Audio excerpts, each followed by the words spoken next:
मित्रों नमस्कार। लोकतंत्र की और चुनाव तंत्र की एक खूबसूरती है कि जब जब महंगाई बढ़ती है आप एक चुनाव करा दीजिए तो फिर सब ठीक हो जाता है। मैं इसलिए कह रहा हूँ कि कल सरकार ने और रिजर्व बैंक ने दोनों बहुत महत्वपूर्ण कदम उठाए हैं। रिजर्व बैंक ने लगातार 4 बार रेपो दर बढ़ाने के बाद 5वीं बार नहीं बढ़ाया और सरकार ने सीएनजी और पीएनजी के रेट कम करने के लिए उसका जो मूल्य तय करने का तंत्र है उसमें बदलाव कर दिया है। तो आपके घरों में जो रसोई गैस आती है और जो गाड़ियों में आप इस्तेमाल करते हैं पीएनजी, उसमें 10% की कमी हो जाएगी। तो ये सब संभव हो पाता है जब चुनाव आते हैं, क्योंकि कर्नाटक चुनाव आ रहे हैं और उसके बाद फिर 4 राज्यों के चुनाव आने हैं और उसके बाद फिर लोकसभा के चुनाव आने। तो ये लगातार ये जो साल है ये बहुत क्रूशल साल है, क्योंकि मोदी सरकार को तीसरी बार सत्ता में आने के लिए कोशिश करनी है। तो मित्रों, ये जो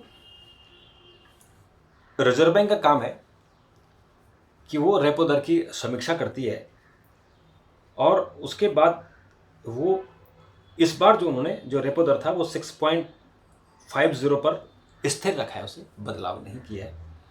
जबकि इससे पहले 4 बार बदलाव किए थे। एक बार 0.40, फिर दूसरी बार 0.50, फिर तीसरी बार 0.5, फिर 0.5, फिर 0.35 और फिर चौथी बार किया था 0.25। तो ये सब मिला जुला के जो रेपो दर 4% थी वो बढ़कर अब 6.50 हो गया। और इससे क्या हुआ कि ईएमआई बढ़ गई। जैसे मेरी होम लोन की ईएमआई है जो हम 9% दे रहे थे, तो अभी हम 11.25% हो गया। आप सोचिए कि 11.25% होम लोन कितना महंगा होता है। होम लोन 6%, 7% से ज़्यादा नहीं होना चाहिए, लेकिन मैं 11.5% होम लोन दे रहा हूँ, क्योंकि रेपो रेट बढ़ गए।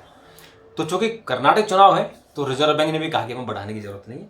और जबकि पिछले महीने यानी दिसंबर में महंगाई की दर 5.4% थी और हम फरवरी की बात करें तो 5.2, यानी मामूली सी गिरावट उसमें आई। इतनी गिरावट नहीं आई कि आप इस रेपो रेट में अनचेंज रखें, क्योंकि रेपो रेट तभी बढ़ाते हैं जब महंगाई बढ़ती है। तो महंगाई को कंट्रोल करने का तरीका होता है कि बाजार से आप पैसा सोख दो।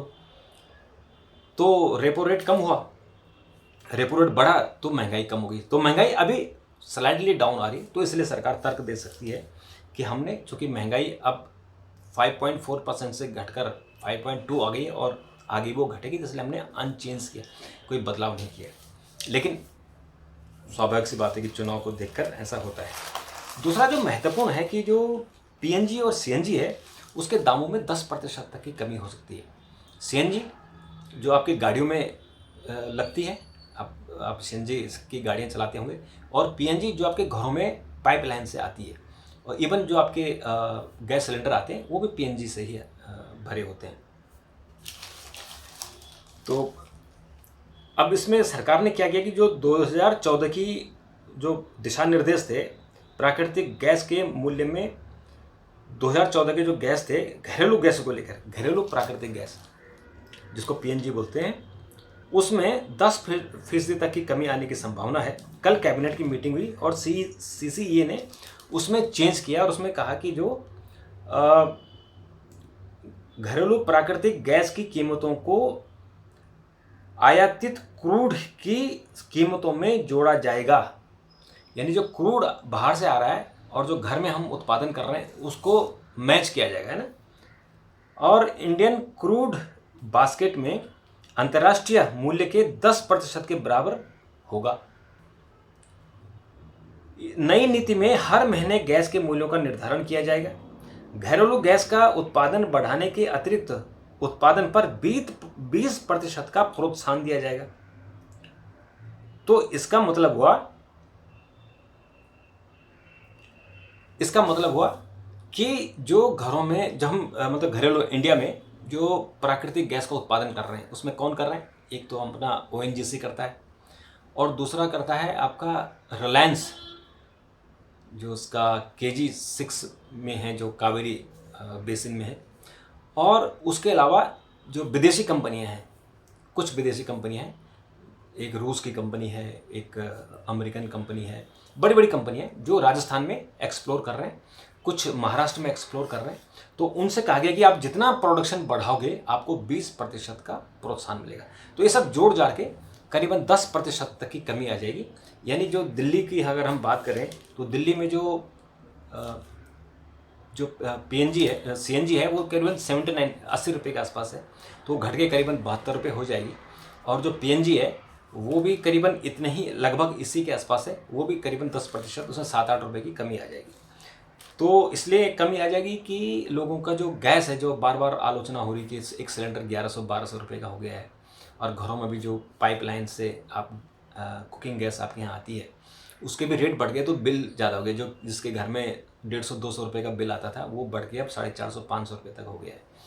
तो सरकार चाहती है कि वो रेट कंट्रोल हो, और वो रेट ऐसे कंट्रोल हो कि अभी कर्नाटक के चुनाव है, फिर मध्य प्रदेश, छत्तीसगढ़, राजस्थान, तेलंगाना के चुनाव है, और 2024 में फिर आम चुनाव है। तो आम चुनाव होते रहने चाहिए। ठीक इसका मैं आपको एग्जांपल देता हूँ। जब गुजरात के चुनाव होने थे पहली बार, इस बार नहीं, जो 5 साल पहले गुजरात के विधानसभा चुनाव हुए थे, ठीक उससे पहले GST आई थी।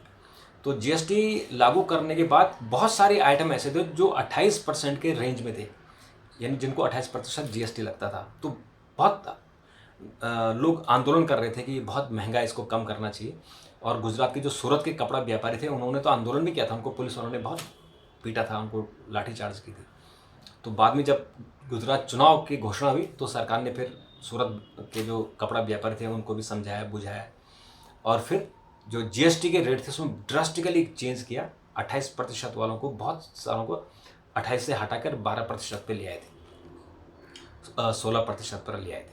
तो ये चुनाव का ही रिजल्ट था। अदरवाइज जब सरकारें निरंकुश हो जाती हैं, अगर चुनाव का डर ना हो तो फिर कुछ भी कर सकती हैं, कुछ भी महंगाई हो सकती है। तो चुनाव के समय ही अगर आप देखें, जब पेट्रोल की कीमत लगातार बढ़ती है, रोज़ 10 पैसे, 20 पैसे, 25 पैसे रोज़ बढ़ रहा था, और जैसे ही चुनाव डिक्लेयर हुए वैसे ही वो स्टेबल रहे। यानी जब उत्तर प्रदेश के चुनाव होने थे और उसके साथ जो दूसरे राज्य थे, उत्तराखंड वगैरह, तो उन दिनों में करीबन 40-45 दिनों तक कोई रेट नहीं बढ़ा था पेट्रोलियम के, जबकि अंतर्राष्ट्रीय स्तर पर बढ़ रहे थे या घट रहे थे। तो यहाँ भी थोड़े से मामलों से घटे थे, लेकिन जब बढ़े तो नहीं बढ़े, और बाद में जब घटे तो सरकार ने नहीं घटाया, क्योंकि जब चुनाव के समय जो सरकार ने वहन किया था उसको फिर सरकार, अब रेट कम हो गया, अंतर्राष्ट्रीय जो क्रूड मार्केट है, क्रूड में, इंटरनेशनल क्रूड में वो कम हो गया, लेकिन हमारे यहाँ पेट्रोल डीजल कम नहीं हुआ है, इसलिए कि जो घाटा हुआ था उसकी भरपाई हो रही है। तो चुनाव होते रहने चाहिए, और चुनाव होंगे तो उसका हमको किसी न किसी रूप में लाभ मिलता है, चाहे वो 80 करोड़ लोगों को फ्री राशन मिले, चाहे दिल्ली की जनता को फ्री बिजली मिले, महिलाओं को फ्री बस राइड मिले, और चाहे आपके गैस सस्ती हो जाए, आपको फ्री सिलेंडरों की संख्या बढ़ जाए। तो ये चुनाव होते रहने चाहिए, लोकतंत्र की खूबसूरती है। और इसी चुनाव में, चुनाव जीतने के लिए पॉलिटिकल पार्टियां दाव खेलती हैं और उस दाव में सफल भी हो जाती हैं। तो अभी के लिए इतना। अगर आपके सुझाव हो तो ज़रूर दीजिए, मैं इंतज़ार करूँगा। थैंक यू, धन्यवाद, नमस्कार।